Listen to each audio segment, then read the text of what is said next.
Hello everyone, welcome to my channel. In this video, I'm going to be sharing with you a recipe I use for curry soup. Really, it's just curry that I just add more vegetable broth to and just whatever vegetables we want, and it adds some noodles and makes it a soup. And what makes it the ramen is the ramen noodles, but you can use udon or any other noodle like buckwheat or such. But yeah, we're using ramen today because that's what I have and that's what my kids like. So let's get to it. All right, so first you want to chop up all your ingredients. Use whatever veggies you want. My kids love bok choy and potatoes and okra, so that's what I'm using, along with onions, garlic, mushrooms, and yeah, just use whatever you like. And then I'm also using a green curry paste. You can use powdered curry seasoning, or you can use yellow curry, whichever you like. This is what I have on hand, so that's what I'm using. And I just threw my ingredients in there with some coconut milk, and I'm adding some lentils to it for some added protein. The lentils is like the easiest bean you can use for protein because it literally takes a fraction of the time it will take to soak a larger bean. Okay, so now I'm popping on the lid just so it can simmer for a few.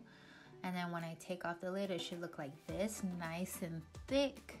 Everything is soaking up all the flavors. And then I'm gonna thin it out with some vegetable broth. I like to use the one with no added salt because a lot of the things I put in already has salt, or I add salt to my taste. You can use whatever you like. You can use the vegetable base like bouillon, or you can use vegetable broth. Either one works. And then I'm gonna add in my mushrooms. And these are oyster mushrooms, one of my current favorite mushrooms other than portobello. And while the curry soup is simmering, let's cook our ramen noodles.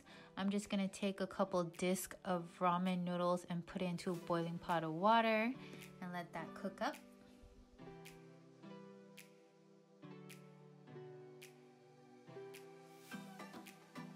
And the final addition to my soup, I'm gonna add in some potatoes that I had already cooked prior to the soup because I just hate waiting for my potatoes to cook.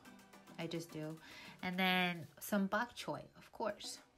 Make sure you wash your bok choy very well before you add it to the soup. I like to break them apart and wash them under the water and soak them in some water and vinegar prior to even putting it in a pot. Then give it a good stir, pop the lid back on and let it simmer just a little bit more. You'd really just be waiting for the bok choy to cook through, and by that time your noodles should be done. And then it's time to bring all of your delicious ingredients together into one bowl. This is the bowl I have. I wish I need to buy bigger bowls because we love soup so much. I need big old soup bowls. But first goes down the noodles, and then all the vegetables and the beans, and then we top it off with some broth. And this is what the dish will look like once you're done. This is my bowl right here, and then it's time to feed the babies. And then when he brought her to the house, the dog to the house. See, now wasn't that rather easy? Vegan recipes don't always have to be so complicated. You can make it as easy or hard as you want it to be.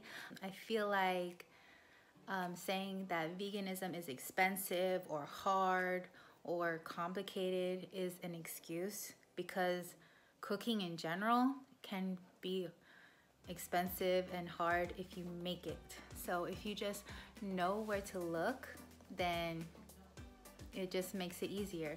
So that's what I'm here for. I'm just here to show you that it doesn't have to be hard. But yeah, if you did like that video, go ahead and give it a thumbs up.